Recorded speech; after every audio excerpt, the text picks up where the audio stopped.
I'm Amber Mitchell, 28 years old, and I never thought I'd be standing in the pouring rain outside my childhood home with my belongings stuffed in trash bags. Until you help your sister, you're no daughter of mine, my father spat, slamming the door in my face. Through the window, I could see my mother watching silently, not intervening. My phone buzzed again, another text from my sister Haley demanding money. As rain soaked through my clothes, I made a silent vow they would regret this betrayal. Before I share my story, I'd love to know where you're watching from. Drop your location in the comments, hit that like button, and subscribe to join our community of survivors who've learned to stand up for themselves. Trust me, you'll want to stick around for what happened next, because sometimes the family that breaks you isn't the family that saves you. Before everything fell apart, I had built what I thought was a stable, successful life. I worked as a financial advisor at Preston and Blackwell, one of Boston's most prestigious firms. I'd spent years cultivating financial discipline, having learned early that money management was crucial for independence. Since I was 16, I'd saved religiously from every paycheck, even when I was just making minimum wage at a local coffee shop. I put myself through college at Northeastern, combining scholarships with part-time work and graduating with minimal student debt, something I was immensely proud of. My approach to finances couldn't have been more different from my younger sister Haley's. While I was careful with every dollar, tracking expenses in detailed spreadsheets, Haley treated credit cards like magical pieces of plastic with no consequences. By the time she was 22, she had maxed out 3 credit cards. By 24, she had taken out personal loans she had no intention of repaying. Her shopping addiction was obvious to everyone except my parents, who enabled her at every turn. "She's just finding herself," my mother would say after paying off Haley's credit card bill for the 3rd time. "Young people make mistakes. She'll learn," my father would insist while transferring money to cover her rent after she spent her paycheck on designer clothes. I tried to stay out of it. I really did. I focused on building my career, saving for my future, and creating a life separate from my family's financial chaos. But distance wasn't enough to escape their gravitational pull. The beginning of the end came during what should have been a normal Sunday dinner at my parents' suburban colonial. Mom had prepared her usual pot roast. Dad was discussing the neighbor's new fence, and I was half listening while mentally reviewing client portfolios for Monday meetings. Haley arrived 45 minutes late. Nothing unusual there, but something was different. Her eyes were red, her normally perfect makeup smudged. "I have something to tell everyone," she announced, interrupting Dad's fence monologue. The table went silent. Mom put down her fork. Dad took a long sip of wine. "I'm in trouble," Haley said, tears starting to fall. "I owe some people money. A lot of money." "How much, sweetie?" Mom asked, already reaching for her purse, as if Haley needed $20 for gas. $43,000. I choked on my water. $43,000. "It's gambling debt," Haley whispered. I got in over my head. "They're threatening me." Dad went pale. "Who's threatening you?" "The people I borrowed from. They said they'll come after me if I don't pay by the end of the month." While my parents peppered Haley with questions, I sat in stunned silence. This wasn't a maxed out credit card or an overdue phone bill. This was serious debt to potentially dangerous people. After the initial shock, my parents did exactly what I feared they would. They started problem solving, not how to get Haley help for her gambling addiction, but how to scrape together $43,000. "We can take out a second mortgage," Mom suggested. "I can cash in part of my 401k, Dad added. Then all 3 of them turned to me. "Amber, you have that investment account," my father said. Not a question, a statement. "And your emergency fund," Haley added. "You always talk about your 6 months of expenses saved up." I stared at them in disbelief. You expect me to empty my emergency fund and liquidate investments I've spent years building to pay off Haley's gambling debts? She's your sister, Mom said simply, as if that explained everything. This is family, Dad added. We help each other. I took a deep breath. I'll help Haley find resources for gambling addiction. I'll help her create a budget and a payment plan. But I will not give her money that will disappear into a black hole. The argument escalated from there. Voices raised. Accusations flew. Haley cried that I never loved her. Mom said I was selfish. Dad called me heartless. Either you help your sister or you're not welcome in this family. Dad finally declared, his face red with anger. I stood up slowly. If that's how you feel, then I guess I'm not welcome. I walked out that night thinking they'd cool down, that they'd call the next day and we'd find a reasonable solution. Instead, 3 days later, I came home from work to find my parents packing my belongings. They had used their spare key to enter my apartment. What are you doing? I asked, stunned. We're helping you move out, my father said coldly. You've made your choice. That was how I ended up on their doorstep 2 hours later, after they'd driven to my apartment, packed my things into garbage bags, and expected me to come crawling back, checkbook in hand. Instead, I stood my ground even as the rain soaked through my clothes, and the reality of what was happening sank in. I chose my principles over family pressure. I chose financial responsibility over enabling addiction. I chose myself. And it cost me everything I thought was certain in my life. The tiny studio apartment I managed to rent on short notice felt nothing like home. A futon that doubled as a couch, a kitchenette barely big enough to heat soup, and walls so thin I could hear my neighbor's alarm clock. My carefully organized life had been reduced to garbage bags full of hastily packed belongings, many items missing or damaged in my parents' angry packing spree. During that first week alone, doubt crept in like the draft under my poorly fitted door. Had I made a mistake? Was family loyalty more important than financial principles? Should I have just given Haley the money to preserve peace? I barely slept, replaying the argument in my mind, second-guessing my decision as I stared at the water stains on the ceiling. On the 8th day, I decided to reach out to my extended family. Surely they would understand my position, maybe even offer temporary support. My Aunt Beth had always been like a second mother to me. Uncle Richard had praised my financial independence in the past. My cousins and I had been close growing up. I called Aunt Beth first, my hand shaking slightly as I dialed. Amber, she answered coldly. I didn't expect to hear from you. Her tone caught me off guard. I wanted to talk to you about what happened with Mom and Dad. I know exactly what happened, she cut me off. Your sister was in trouble and you abandoned her. You abandoned your whole family when they needed you. That's not what happened, I tried to explain, but she interrupted again. Your parents told me everything. How Haley made one mistake and you refused to help even though you have plenty of money. How you chose your precious savings account over your sister's safety. I always thought your father was too lenient with you, and now look how you've turned out selfish and cold. She hung up before I could defend myself. Stunned, I immediately tried Uncle Richard. The call went straight to voicemail. I texted my cousin Megan, who responded with a single message, "Don't contact me again." What had my parents told them?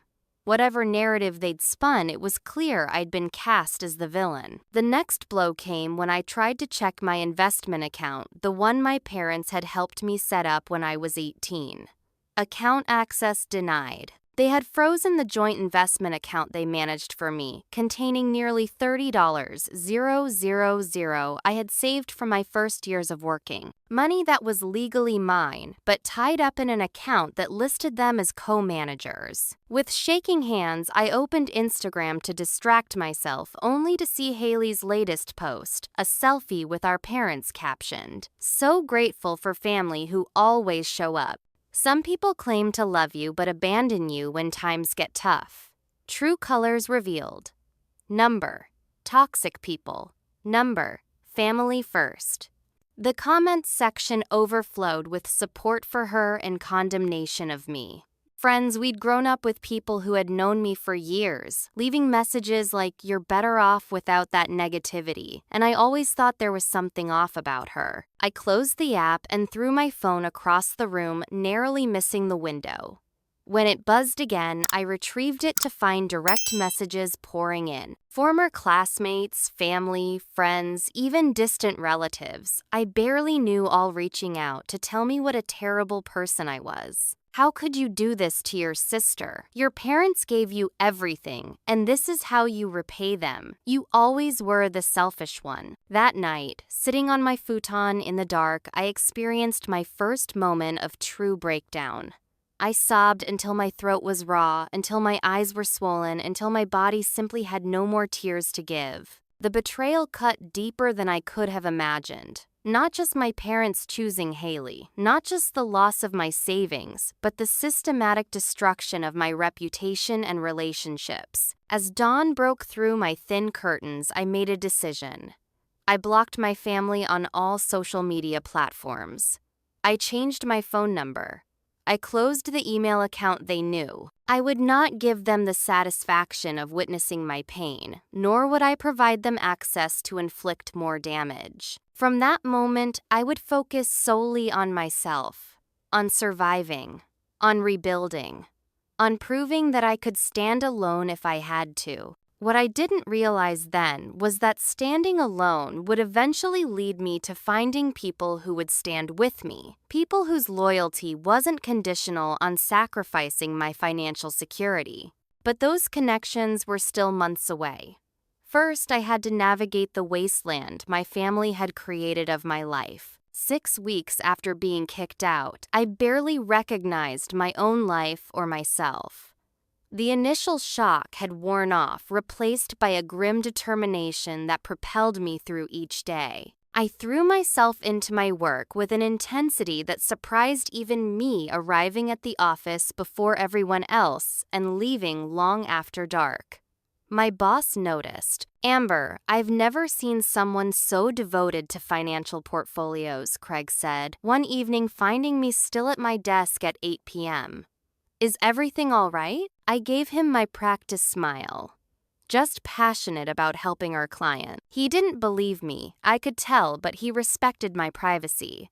A week later, he called me into his office. "I've been watching your performance," he said. "The Richardsons specifically requested you handle their estate planning after how thoroughly you managed their retirement portfolio. The Wilsons mentioned your name to 3 different friends who've since called for appointments." My heart raced. Was I in trouble for something? "I'm promoting you to senior advisor," he continued, with a 15% raise. The promotion was a lifeline, not just financially, but emotionally. Validation that I was good at something that I had value outside of my family's twisted ecosystem. With the increased income, I could afford a slightly better apartment. Nothing fancy, but one with proper walls and without mysterious stains. A real bed instead of a futon. Small victories, but they mattered. At work, I began forming real friendships for the first time since the fallout. Kelly from marketing invited me to lunch, and I surprised myself by accepting. Jason from IT fixed my computer and stayed to chat about photography, a hobby I'd abandoned years ago, but suddenly wanted to revisit. My brother runs a photography club that meets on Saturdays in the park, Jason mentioned. "You should come sometime." "Maybe I will," I replied, and the following weekend I actually went. The gentle click of camera shutters the focus on finding beauty in ordinary moments. Photography became my meditation. Through the viewfinder, I could control exactly what deserved attention and what could be cropped out. The metaphor wasn't lost on me. In my new building, I met Casey, a kindergarten teacher who lived across the hall. She noticed me struggling with grocery bags one evening and helped me to my door. "I just made too much lasagna," she said the following day, holding a foil-wrapped dish. "Thought you might want some." Small kindnesses from strangers became the building blocks of my new social foundation. People who knew nothing about my past, who had no expectations except basic human decency. Perhaps the most significant step was finding Dr. Wilson a therapist specializing in family trauma.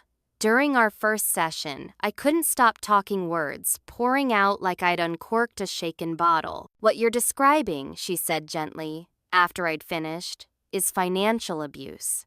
Your family was attempting to exploit you financially under the guise of familial obligation." "But isn't family supposed to help each other?" I asked, repeating the phrase my parents had weaponized against me. "Healthy families support each other in ways that don't cause harm to any member," she explained. "They don't demand one person sacrifice their security for another's recklessness." Those sessions became my anchor, helping me understand that what happened wasn't my fault, that boundaries weren't selfish, that love shouldn't come with a price tag. I began volunteering at a financial literacy program on Thursday evenings, teaching basics to young adults from disadvantaged backgrounds. Explaining compound interest and emergency funds to eager listeners reminded me why I'd fallen in love with finance in the first place. The power it had to change lives, to provide security and options. For the first time in months, I caught myself laughing genuinely, smiling without forcing it, breathing without feeling weight on my chest. The constant knot of anxiety began to loosen, if only slightly. Then came the letter from my grandmother, Margaret, my father's mother, a stern but fair woman who had always seemed above the family drama. "Dear Amber," she wrote in her precise handwriting, "I've heard troubling things about you from your parents. But I've known you since you were a determined little girl who counted her birthday money carefully while your sister spent hers before leaving the party. Something doesn't add up. I'd like to hear your side. Tuesday, 1 p.m. Rosewood Cafe. I'll be waiting." I read the letter 7 times, emotions cycling between hope, suspicion, and fear. What if this was another trap? What if my parents would be waiting instead? But something in my grandmother's words resonated with truth. I decided to go. It would be either another betrayal to survive or the first real ally in my corner.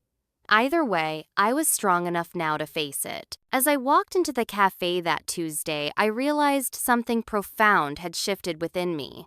6 weeks earlier, I had been defined by what I'd lost.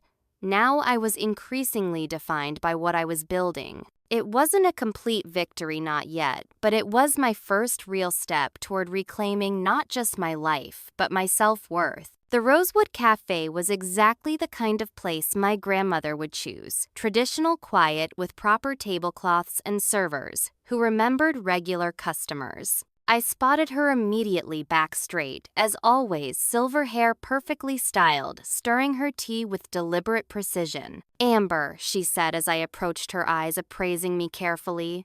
"You've lost weight." "Hello, Grandma," I replied, sliding into the chair across from her. "It's been a difficult few months." She nodded, placing her spoon on the saucer with a soft clink. "I imagine so. Your father tells me you abandoned your sister in her time of need." My heart sank. So she believed them too. "Is that why you asked me here? To scold me?" "I asked you here because in 82 years I've learned that there are always 2 sides to a story." She folded her hands on the table. "I want to hear yours." For the next hour, I told her everything: the dinner, the gambling debt, the ultimatum, the eviction. She listened without interrupting her expression, giving nothing away. When I finished, she remained silent for so long I began to fidget. "Your sister doesn't gamble," she finally said. What I blinked in confusion. "Haley gets motion sickness from slot machines. She can't even ride in a car playing card games without feeling ill." Grandmother Margaret pulled an envelope from her purse. "This is why I needed to see you in person." Inside the envelope were bank statements, loan applications, and a business plan for Mitchell Family Ventures LLC, a company I'd never heard of. "What is this?" I asked, scanning the documents. "Your parents' failed business venture," she explained. "A restaurant they tried to open last year. The bank rejected their loan application due to poor credit, so they found alternative financing. My blood ran cold as I pieced it together. They used Haley to get loans. Precisely.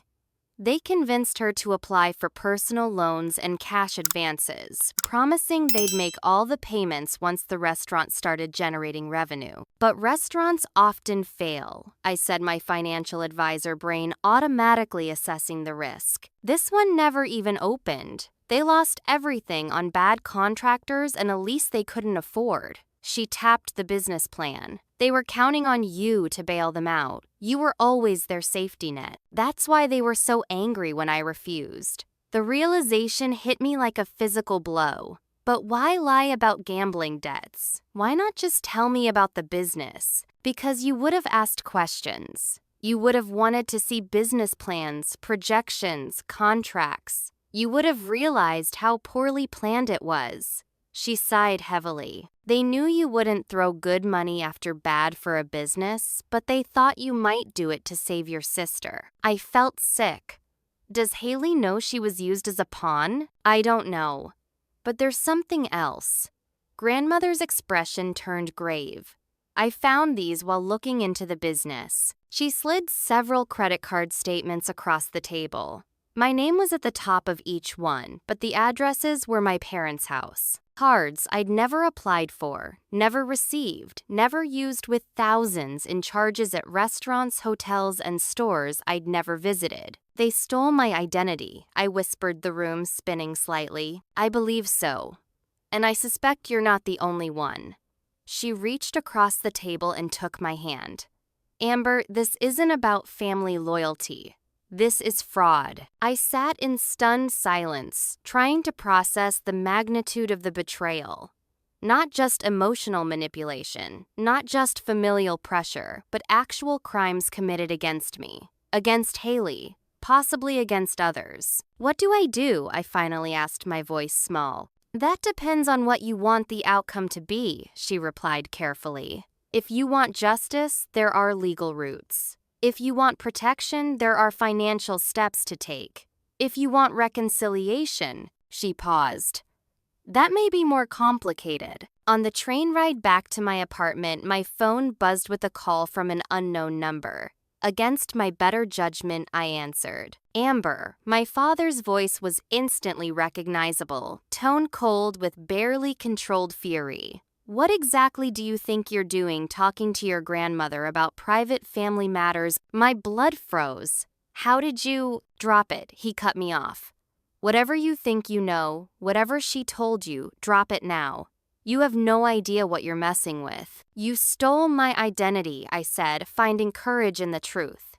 You used Haley. You lied to everyone. I'm warning you. His voice dropped to a threatening whisper. Back off or you'll regret it more than you already do. The call disconnected, leaving me shaking in my seat. By the time I reached my apartment, I'd made two decisions.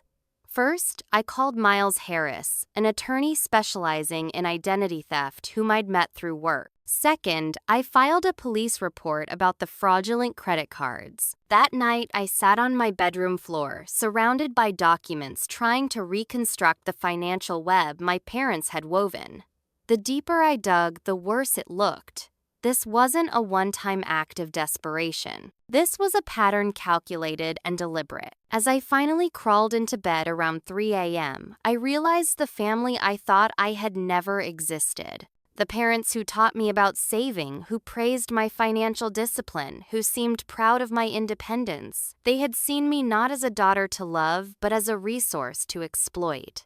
The betrayal was so complete, so fundamental, that it altered not just my present circumstances, but my entire past. Every memory now required re-examination through this new lens of deception. Sleep didn't come that night. Instead, I stared at the ceiling, a single question echoing in my mind. If they could do this to me, their own daughter, what else were they capable of? 5 months after being kicked out, I sat in attorney Miles Harris's office, reviewing the progress on my identity theft case. The leather chair felt too comfortable for such an uncomfortable conversation. "So where do we stand?" I asked, watching him organize files on his mahogany desk. "We've successfully disputed 4 of the 6 fraudulent credit cards." Miles explained, his voice calm and methodical. "The credit bureaus have removed them from your report, and the banks have acknowledged you weren't the one who applied for them. And the other 2, still under investigation, but the evidence is strong. The signatures don't match yours, the addresses were your parents', and the spending patterns are completely inconsistent with your established financial behavior." I nodded, trying to find comfort in the progress. "What about criminal charges?" Miles leaned forward, clasping his hands. "That's your decision, Amber. We have enough evidence to pursue charges for identity theft and fraud. But once we go down that road, I know. There's no turning back." The weight of this choice pressed on my chest. Criminal charges against my own parents. How had it come to this? "Take some time to think about it," Miles advised. "Meanwhile, we'll continue securing your finances." After leaving his office, I met with Rebecca Parker, the private investigator I'd hired on Miles's recommendation. We sat in a cafe across town, not the Rosewood where I'd met my grandmother, but a busy place where we'd blend into the crowd. "Your parents have a history," Rebecca said without preamble, sliding a folder across the table. "This isn't their first financial rodeo." Inside the folder were statements from 3 different relatives, a great-uncle I rarely saw, a second cousin, and most surprisingly, my mother's brother, Uncle James, whom I'd always believed was estranged due to a long-ago family disagreement. "They did the same thing to Uncle James?" I asked, scanning his statement. 8 years ago. Credit cards, loans, the works. When he threatened to go to the police, they spread rumors that he had a gambling problem and was trying to extort them. Sound familiar? The pattern was identical. They've been practicing this for years. Rebecca nodded grimly. And now they've moved on to bigger targets. Your grandmother mentioned concerns about her sister, your great-aunt Elaine. Aunt Elaine. She's in her 90s and sitting on a substantial estate. Your parents have been visiting her weekly, helping with her finances, suggesting investment opportunities. Rebecca's air quotes made her skepticism clear. A wave of nausea hit me. They're targeting the elderly in the family now. Classic progression for financial predators. Start with those closest to you, then move to the most vulnerable when others catch on. I spent the next week implementing every financial protection possible. Credit freezes with all 3 bureaus. New accounts at banks my parents had never used. 2-factor authentication on everything. Password changes. Address updates. Mail forwarding. A comprehensive security overhaul of my entire financial life. I also began meticulously documenting everything, creating a chronological record of all transactions, conversations, and evidence. Spreadsheets tracking every fraudulent charge. Screenshots of threatening texts. Recordings of voicemails. A complete paper trail that told the undeniable story of what they'd done. Rebecca's investigation continued to uncover troubling connections. My parents had apparently joined several senior groups in their community, ingratiating themselves with elderly members. They'd begun offering informal financial consulting to neighbors. They'd even approached my former landlord, claiming they were helping me resolve issues with my security deposit. The scope of their operation was both impressive and horrifying. These weren't impulsive acts of desperation. This was calculated, systematic financial predation. Then came the workplace incident. I was in the middle of a client meeting when the receptionist interrupted, looking flustered. "I'm so sorry, Miss Mitchell, but your parents are in the lobby." They say it's an emergency about your sister. My client, a kind elderly woman named Mrs. Fontaine who reminded me of my grandmother, looked concerned. You should go if it's an emergency, dear. My hands trembled slightly as I excused myself and walked to the lobby, finding my parents sitting calmly dressed impeccably as always. My father's calculated smile sent chills down my spine. "What are you doing here?" I asked quietly, acutely aware of the professional environment. "We need to talk," my father replied, his voice carrying just enough to attract attention from nearby staff. "I'm with a client. And you know I'm not speaking to you." "It's about Haley," my mother interjected, her voice breaking theatrically. "Please, Amber. She needs you." I noticed colleagues watching the scene unfold, the concerned parents, the cold daughter, the narrative writing itself in real time. Before I could respond, Craig appeared at my side. "Is everything all right, Amber?" "My parents were just leaving," I said firmly. "But Haley," my mother began. Mrs. Mitchell. Craig interrupted, his tone professional but unyielding. "Amber is with a client at the moment. If this is an emergency, I suggest calling appropriate emergency services. If not, I must ask you to respect our business environment." My father stood, drawing himself up to full height. "And you are Craig Donovan, managing partner. And I don't appreciate my top advisor being ambushed at her workplace." The atmosphere tensed as my father assessed this unexpected obstacle. Finally, he took my mother's arm. "We'll continue this discussion another time, Amber. Security will see you out," Craig replied, nodding to the guard he'd apparently already summoned. After they left, Craig turned to me. "Want to tell me what that was about?" I hesitated, embarrassed that my personal drama had invaded my professional space. "You don't have to," he added quickly. "But if someone's harassing you, even family, I need to know for security purposes." That afternoon, I explained everything to Craig in his office. The identity theft, the fraud, the ongoing investigation. By the end, his expression had shifted from concern to outrage. "They're banned from the building," he stated definitively. "I'll alert security and reception. And Amber, take whatever time you need to handle this." His support was unexpected and overwhelming. "Thank you, but I'd rather keep working. It helps to have something normal to focus on." He nodded, understanding. "Just know the firm has your back." As I walked back to my office, I realized something profound had changed.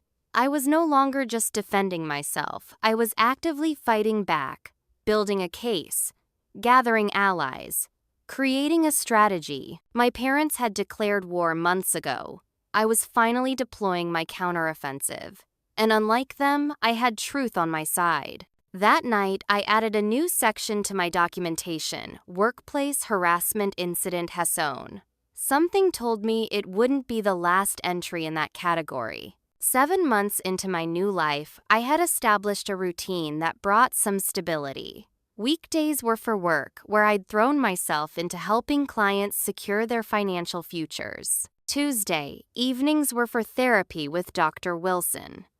Thursday nights for teaching financial literacy. Weekends divided between photography outings and quiet time in my apartment, which I'd gradually furnish to feel like a true home. I was in the middle of making dinner, actually cooking, not just heating up microwave meals, when an unexpected knock interrupted my concentration.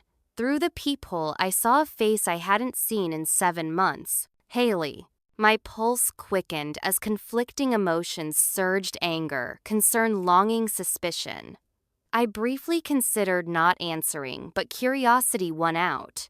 I opened the door just enough to see her fully but block entrance. "Amber," she said softly.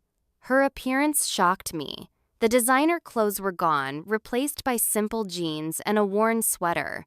Her hair, usually highlighted and perfectly styled, was pulled back in a basic ponytail. No makeup covered the dark circles under her eyes. "What are you doing here?" I asked, my voice more clipped than intended. "Can I come in, please?" Her voice cracked slightly. "I just want to talk." Against my better judgment, I stepped aside. Haley entered cautiously, looking around my apartment with genuine curiosity rather than the judgment I expected. "It's nice," she offered. "Cozy." "What do you want, Haley?" I remained standing, arms crossed. She sat on the edge of my couch, hands fidgeting in her lap.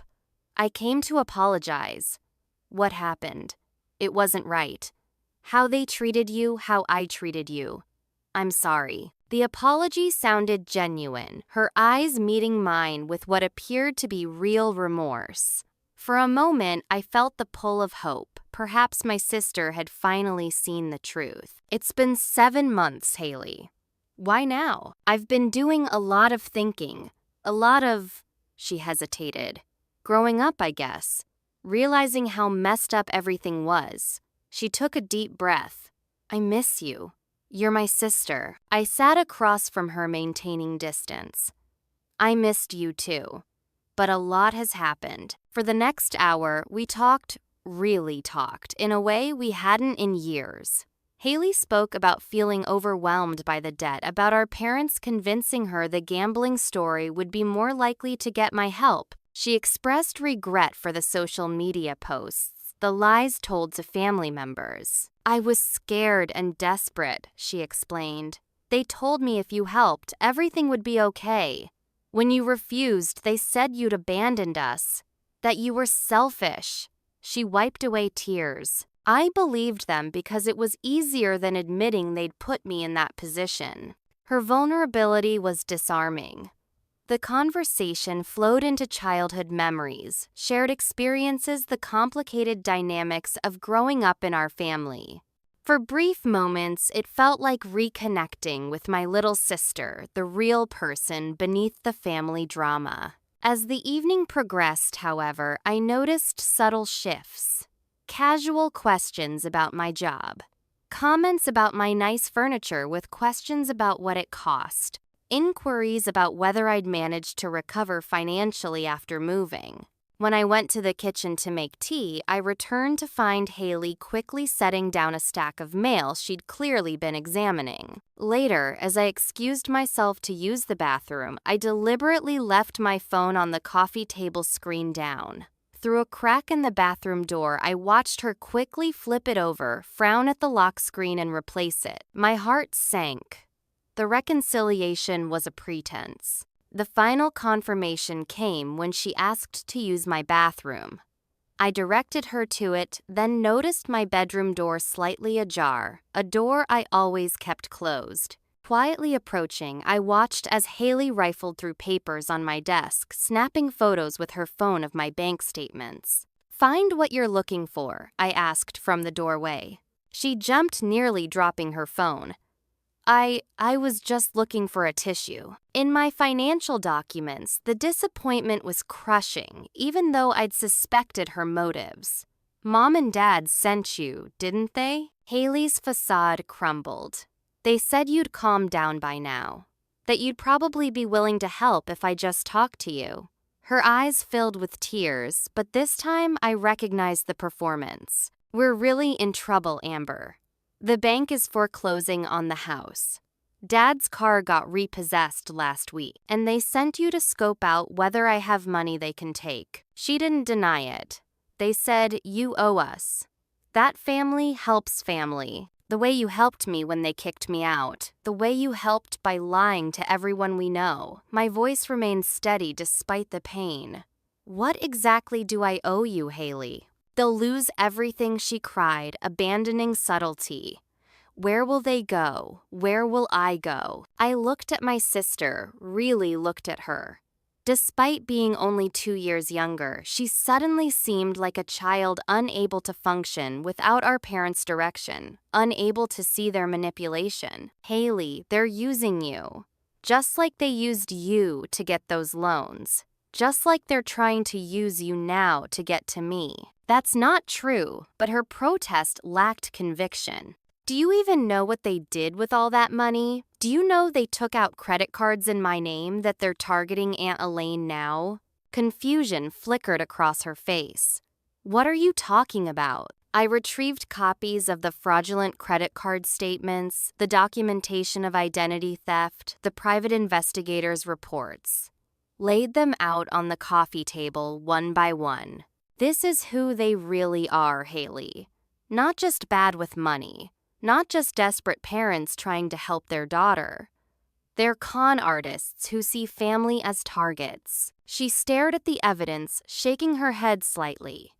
No, they wouldn't. They did. To me, to Uncle James years ago. To others, I sat beside her. And they'll keep using you as long as you let them. Haley's breathing quickened as reality crashed through her defenses.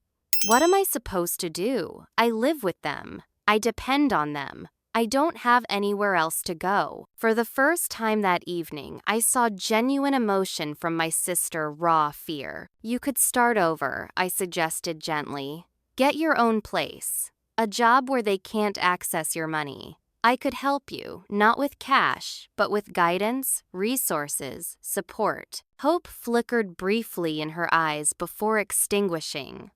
They'd never let me. They don't have to let you. You're 26 years old, Haley. You don't understand. Their hold on me. It's different than it was on you. She stood abruptly. I need to go. Haley, wait. You don't have to go back to them. She paused at the door. Yes, I do. Because I'm not like you, Amber. I'm not strong enough to walk away. Her voice dropped. I'm sorry. For everything. For what I tried to do tonight. After she left, I sat in silence processing what had happened. The sister I loved was still in there somewhere, trapped in our parents' web.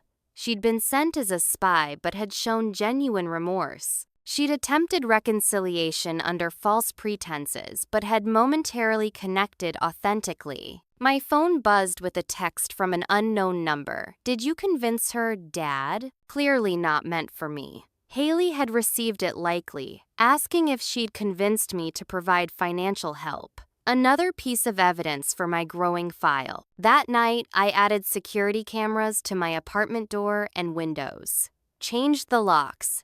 Password protected every document on my computer. The attempt at infiltration had failed, but it revealed something important. My parents were growing desperate. Their financial house of cards was collapsing, and desperate people made mistakes. I just needed to be ready when they did. 9 months had passed since I'd stood in the rain outside my parents' house. 9 months of rebuilding, documenting, protecting, and healing. I'd settled into my new life with growing confidence. My promotion had led to a significant client portfolio. My apartment felt truly mine. The nightmares about my family had decreased from nightly to occasional. Progress, Dr. Wilson called it. I was inclined to agree. Then came the call that shattered my carefully constructed stability. Miss Mitchell, an unfamiliar voice on the other end. This is Mercy Hospital. We're calling about Margaret Mitchell. You're listed as her emergency contact. My grandmother. What happened? Is she okay? She's experienced a stroke. She's stable but in serious condition. The doctors suggest family members come as soon as possible. I barely remembered to grab my purse before rushing out the world blurring around me as I caught a taxi to the hospital. My grandmother, the one person in my family who had stood by me, who had revealed the truth, who had believed in me, might be dying. The hospital corridors seemed endless as I followed signs to the ICU. Turning the final corner, I froze. Outside my grandmother's room stood my parents conferring with a doctor. My mother noticed me first, her expression shifting from concern to hardened disapproval. "What are you doing here?" she demanded as I approached. "I'm her emergency contact," I replied, trying to keep my voice steady. "How is she?" The doctor, sensing tension, intervened. Miss Mitchell had a significant stroke affecting the left side of her brain. She's stabilized, but the next 24 to 48 hours are critical. Are you also a family member? I'm her granddaughter, I confirmed. Her other granddaughter, my father, corrected coldly. We're handling everything. You can go. The doctor looked uncomfortable. Perhaps we should focus on Margaret's condition. She's sedated now, but did she regain consciousness at all? I interrupted, knowing how strokes worked. The initial moments of awareness could be crucial. Briefly in the ambulance, and again during initial assessment, the doctor confirmed. Did she say anything? My mother asked, suddenly alert. The doctor hesitated. She was concerned about her finances. Quite agitated about it, actually. She kept mentioning documents and a will. My parents exchanged a look that sent chills down my spine. As her power of attorney, I'll need to access her accounts to handle medical expenses, my father said smoothly. Can you provide documentation of her condition for the bank? Power of attorney. This was the first I'd heard of it. When did grandmother give you power of attorney? I asked sharply. 3 weeks ago, my mother answered. She realized she needed help managing her affairs. Not that it's any of your business. Something felt wrong. My grandmother had called me just 2 weeks ago, mentioning nothing about changing her legal arrangements. In fact, she'd been discussing moving closer to me. I'd like to see her, I said, moving toward the door. My father stepped in front of me. She's resting. Family only. I am family. You gave up that right when you abandoned us. The confrontation escalated voices, raising until a nurse intervened. This is an ICU, she admonished. If you can't remain calm, you'll all have to leave. Taking advantage of the distraction, I slipped past my father into my grandmother's room. The sight of her small and fragile in the hospital bed connected to various machines broke my heart. I took her hand gently. Grandma, it's Amber. I'm here. To my shock, her eyelids fluttered. Her fingers tightened weakly around mine. Amber, she whispered so faintly, I had to lean closer. Papers. Safe deposit. Changed will. Don't try to talk, I urged. Save your strength. Listen. Her grip tightened with surprising strength. They tried. Take everything. I stopped them. My parents rushed in behind me, followed by a concerned nurse. She's awake, my father announced. We need to speak with her. Alone. The patient needs rest, the nurse insisted. Brief visits only. I'll go, I said, squeezing my grandmother's hand reassuringly.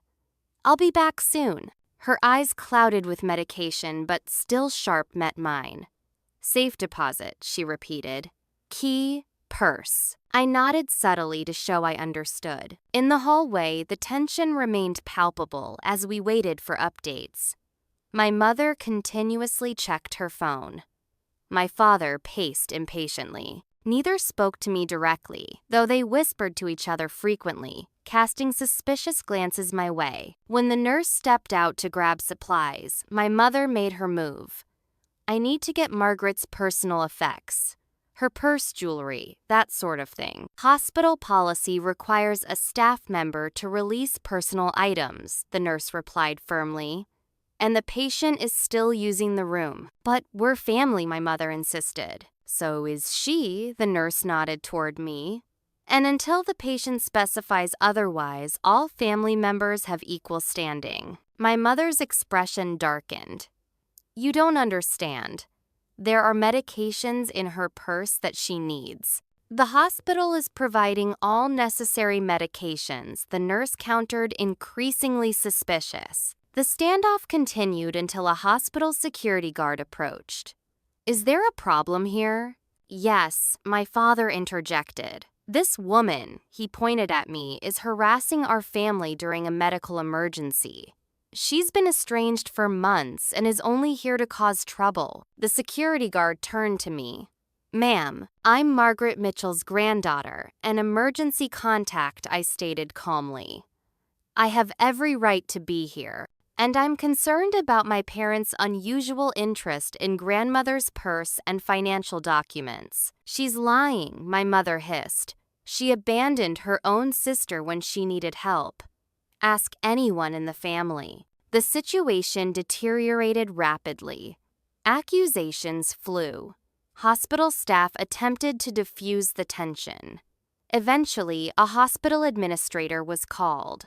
This is unacceptable behavior in a critical care unit, she declared firmly.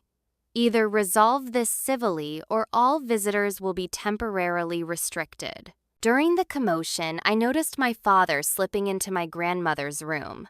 I followed immediately, finding him rummaging through the closet where her belongings were stored. "What are you doing?" I demanded. He straightened something clutched in his hand. "Making sure my mother's valuables are secure." By stealing her safe deposit key, I guessed seeing the small key in his palm. His expression hardened. "You have no idea what you're interfering with." "Actually, I do. Grandmother told me everything. About how you tried to change her will, how you emptied her accounts." She's confused. "The stroke, save it. She changed her will back before the stroke," she told me. Rage flashed in his eyes, a mask slipping to reveal something truly frightening beneath. He stepped toward me, voice dropping to a menacing whisper. "Listen carefully. You're going to walk out of this hospital and forget everything you think you know.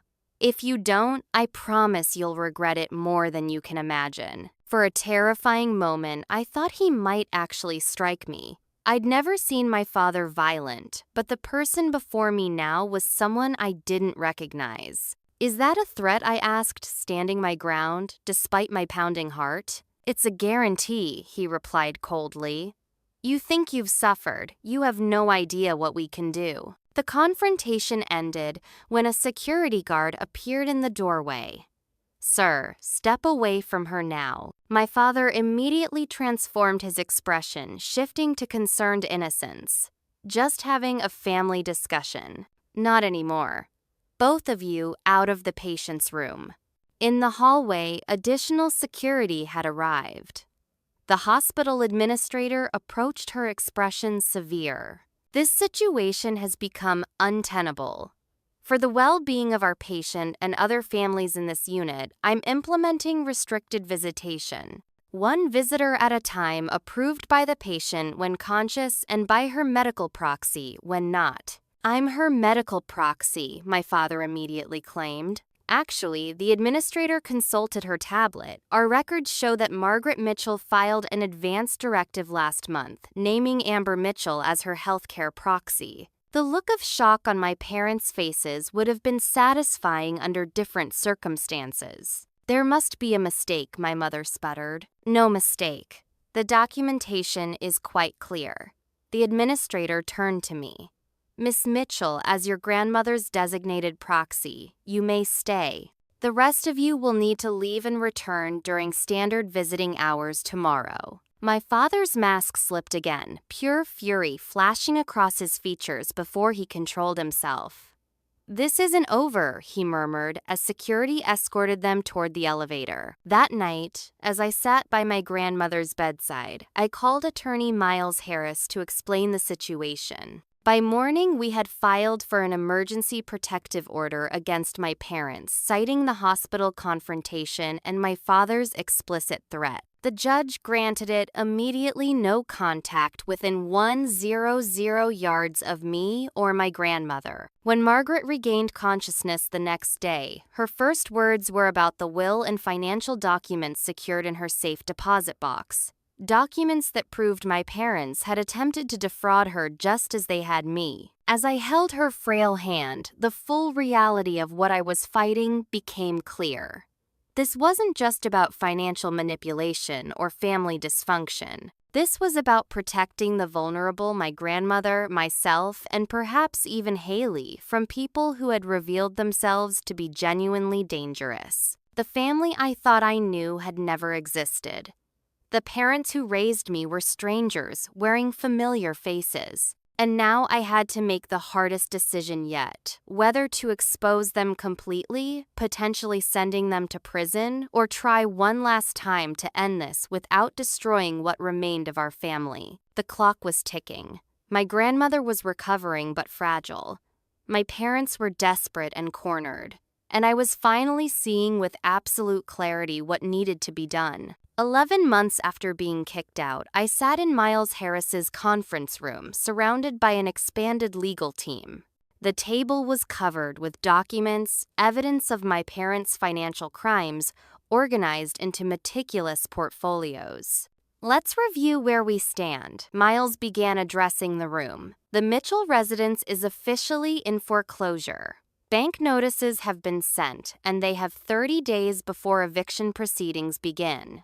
Sarah Chen, the financial crimes specialist Miles had brought in, continued. We've documented 7 instances of identity theft, 19 fraudulent credit applications, and over $200,000 in illegal financial activity spanning the past 5 years. Detective Ramirez, who'd been assigned to the case after our police report, added, "We have enough for criminal charges of identity theft, elder financial abuse, and wire fraud. The DA is prepared to move forward whenever you give the word, Miss Mitchell." All eyes turned to me. The decision I'd been dreading for months had finally arrived. Criminal charges would mean a public trial, my parents potentially going to prison, our family's destruction becoming a matter of public record. Before I decide, I said carefully, "Tell me about the lawsuit." Miles shifted uncomfortably. "Yes, well, that's a new development. Your parents have filed a civil suit against you, claiming financial abandonment and familial negligence. They're demanding support payments and partial ownership of your assets. Is that even a real thing?" I asked incredulously. "Not in any legal sense we recognize," Sarah replied. "It's a frivolous lawsuit designed to intimidate you and drain your resources. They're representing themselves, which tells us they couldn't find an attorney willing to take the case. Or they couldn't afford one," I noted. My parents' financial collapse was accelerating. According to our sources, they'd been reduced to selling possessions online and had recently been asked to leave their church's fundraising committee amid questions about missing donations. "Either way," Miles continued, "we should file our countersuit immediately.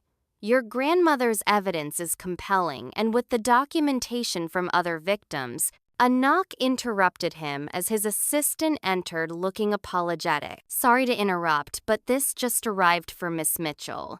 She handed me a thick envelope. The messenger said it was urgent. I opened it carefully, half expecting another legal threat. Instead, I found a USB drive and a handwritten note. "I can't be part of this anymore. Everything you need is here. I'm sorry it took me so long. H." My hands trembled slightly. "It's from my sister." Detective Ramirez arranged for the drive to be scanned for viruses before we viewed the contents on the conference room's secure computer. What appeared on screen stunned even our experienced legal team. Spreadsheets detailing my parents' financial schemes going back 15 years. Recorded conversations where they planned new targets. Photos of forged documents. Email exchanges discussing how to manipulate family members. And most damning of all, a video of my father coaching Haley on how to manipulate me during her visit to my apartment. "This is comprehensive," Miles said, scrolling through the files. "Your sister gathered quite the insurance policy." She wasn't just their victim, I realized. She was their accomplice. Until now. That evening, as I processed this development in my apartment, another unexpected package arrived. This one contained financial records from Westmore Construction LLC, my parents' former contractor who'd supposedly bungled their restaurant renovation. The accompanying note read, "Your parents didn't lose their money to bad contractors. They embezzled it themselves. They did the same to me 3 years ago. There are more of us. Leon Westmore." Within days, Miles had organized a meeting with 5 other victims of my parents' schemes. Former business partners, family, friends, even our old neighbors. Each shared similar stories of manipulation, fraud, and calculated deception. They portrayed themselves as financial experts, explained Mrs. Peterson, our former neighbor, offered to help with our retirement planning. By the time we realized what had happened, they'd redirected half our accounts through shell companies they controlled. They convinced me to invest in their restaurant, Leon Westmore added, then claimed construction problems had eaten the investment. I later found out there'd never been any serious renovation work done. Together, we built a comprehensive case that no court could ignore. The evidence was overwhelming, spanning years of methodical criminal activity. The night before our court date, when we would file criminal charges and counter their frivolous lawsuit, my phone rang with a call from an unknown number. "Amber, it's Haley. Can you talk?" Her voice sounded different, clearer, more mature without the manipulation I'd grown to expect. "I sent you the files," she continued when I remained silent. "Did you get them?" "I did," I confirmed cautiously. "Why now, Haley?" She exhaled heavily. "Because I finally understand what they are, what they made me become." Her voice cracked. "I've been seeing a therapist, trying to understand how I let things get so twisted." "Where are you?" I asked, realizing I cared despite everything. "A women's shelter across town. I left last week after." She hesitated. "After Dad hit me when I questioned their plan to go after Aunt Elaine's money." My blood ran cold. "He hit you." It wasn't the first time, she admitted quietly. Just the first time I recognized it for what it was, abuse, not discipline or tough love. The admission shifted something fundamental in my understanding of our family. Had there been physical abuse, I'd somehow escaped. Or had I been conditioned to not recognize it? "Haley, the evidence you provided, it implicates you too." "I know," she whispered. "I'll testify against them, take whatever consequences come. I can't live like this anymore." A pause. "Do you think I could get immunity if I cooperate fully?" I glanced at Detective Ramirez's business card on my counter. "It's possible. I know someone you should talk to." By morning, arrangements had been made. Haley would testify against our parents in exchange for immunity from prosecution. Her detailed insider knowledge would strengthen the case immeasurably. As we prepared to enter the courthouse, Miles pulled me aside. "Once we file these charges, there's no turning back. Your parents will likely face significant prison time. Are you absolutely certain this is what you want?" I thought about everything that had happened, not just to me, but to Haley, to my grandmother, to all the other victims whose lives had been damaged by my parents' schemes. "This isn't about what I want," I replied. "It's about stopping them before they hurt anyone else." As we climbed the courthouse steps, I spotted my parents waiting near the entrance with a small group of supporters, mostly distant relatives, who still believed their lies. Their expressions changed from confident to concerned as they saw not just me and my lawyer, but Haley walking beside us, head held high despite her obvious fear. My father's face darkened with rage. My mother's composure cracked momentarily before she reconstructed her mask of wounded dignity. They hadn't expected this united front. They certainly hadn't expected their most loyal pawn to switch sides. For the first time, I saw genuine fear in their eyes as they realized the game they'd been playing for years was finally ending. The final confrontation wouldn't happen with shouting or drama, but with evidence and testimony in a court of law. Justice would come not through revenge, but through truth. As we walked past them into the courthouse, Haley whispered, "I should have stood with you from the beginning." I took her hand and squeezed it gently. "You're standing with me now.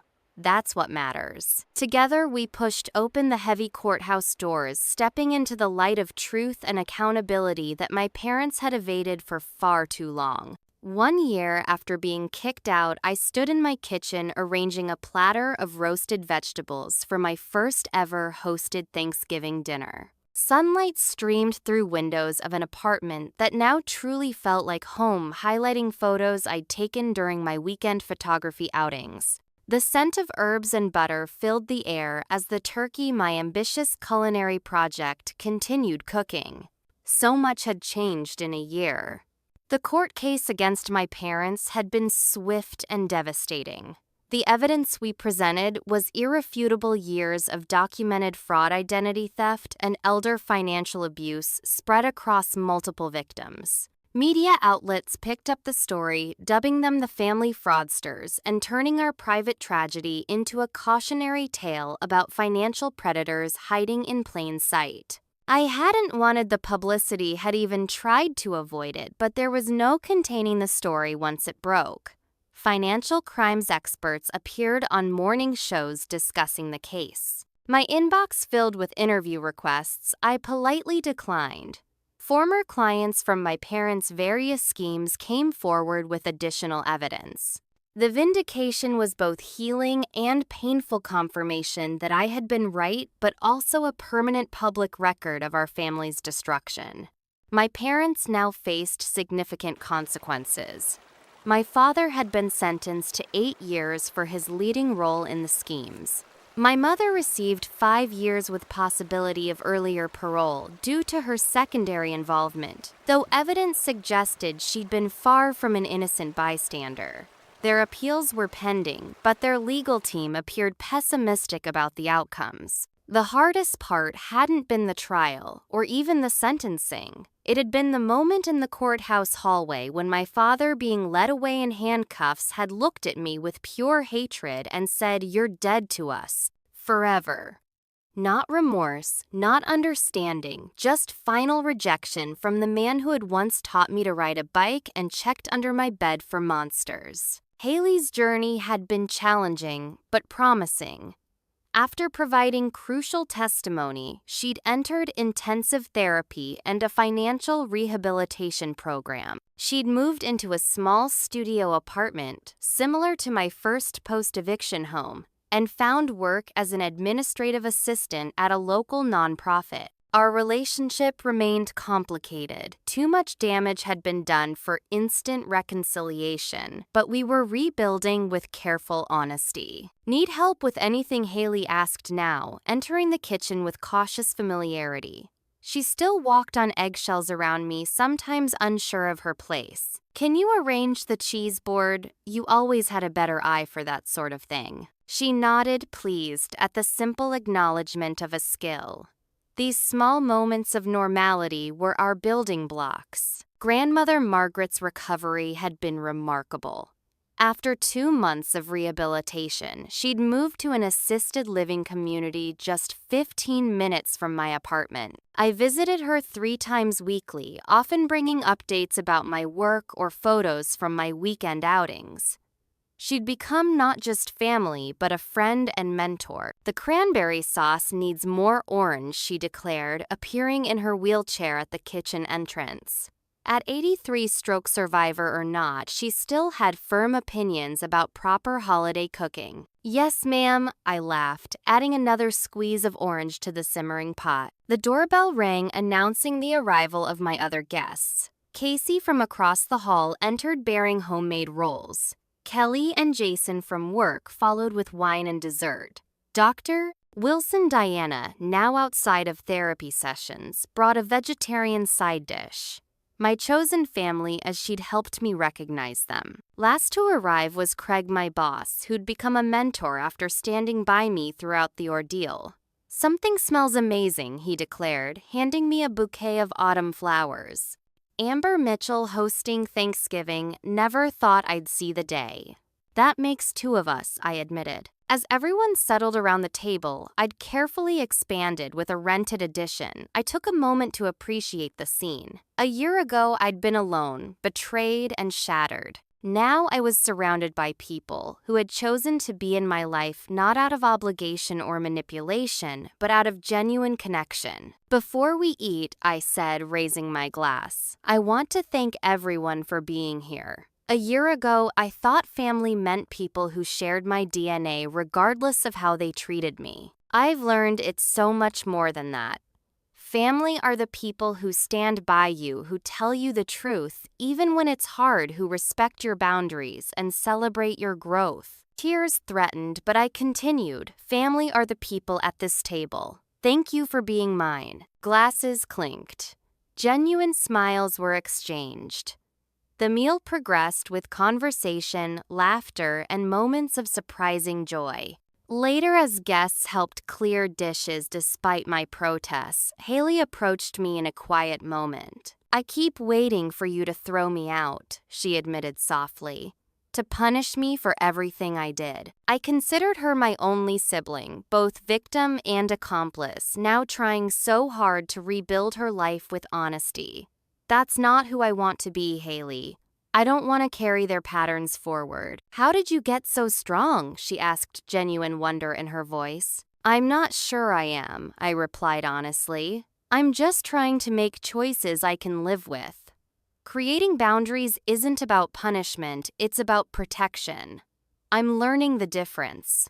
The Amber Mitchell of a year ago would never have imagined hosting Thanksgiving dinner for a collection of friends, colleagues, and family members. She couldn't have conceived of having her sister and grandmother present after all that had happened, or of finding moments of genuine joy amid the wreckage of her family of origin. Yet here we were, not perfect, not completely healed, but moving forward with authentic connections based on mutual respect rather than exploitation. As I looked around at these people who had become my support system, I realized the most important lesson of my journey. Sometimes the family that breaks you isn't the family that saves you. Sometimes you have to build something entirely new from the pieces. And what you create can be stronger, healthier, and more beautiful than what was destroyed. The path forward wouldn't be easy. There would be difficult days, complicated emotions, and ongoing challenges. But for the first time in a long time, I was facing the future with hope instead of fear, strength instead of victimhood, and authentic connections instead of manipulated obligation. That perhaps was the greatest victory of all. If you've ever had to choose between your own well-being and toxic family expectations, I'd love to hear your story in the comments. What boundaries have you set that helped you heal? Don't forget to like this video. If it resonated with you, subscribe for more stories of resilience. And share with someone who might need to hear that it's okay to choose themselves. Thank you for being part of this journey with me. And remember, sometimes the most courageous thing you can do is write your own definition of family.